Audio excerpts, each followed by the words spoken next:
Hadi kalk, tambıl ak, döngü çıkıp bana taha bak. Şikakı payda kötü gülü bılı kalk. Yemse yok, bana yemse yok. Ya, 36 kayılıp, Hota yıldı bakmasan. Yaka yıldı bak. Oy kulunuza yama oldu bir sevede. Püsküyep, Arşibat traktörünün kençakının yeli kısı da ketkenday. Tüvidin malım mı? Hani bolda dadınız sana müsaade yıkıldı mı? Ne diyeceğim kısket? Ab boğuz kaynam diyen vagan salamga. He. Abi etkerlerimi bir arşıp septim iken. Etdesin yere tarafı ben koydum ama. Ha. Ben ne çıkırım diye yapıyorum sizge yazdığımda gap bakalım. Birkaç yıllık benimle tüketip yemmeyen bir parça kütekti göm kap yaranmayan adam.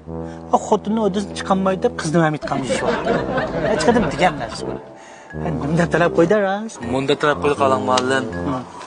Hem balam pul mal dünya degan oğlanın kolunun kiri. Bizning qizimiz baxtli bo'lsa biz pul mal dunyoni cho'ng bilmaymiz.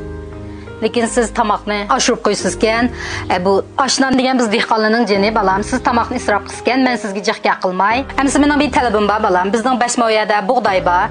Bug'doyni urab, xaminni so'qib, tag'aga qachilab, o'gakilib, sang'i quyib, uni tartib kesiz. Lekin shart bozordan adam akab qilg'izsangiz bo'lmaydi. Janjigar do'stlaringiz bo'lsa, yordamga chaqirsangiz butu.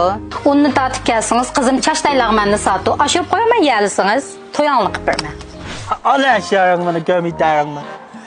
Bama janda sağilla dibag'agan chaqda poqichini yamashganda yamish qaldida. Kichik bir 5-6 kelib taqa.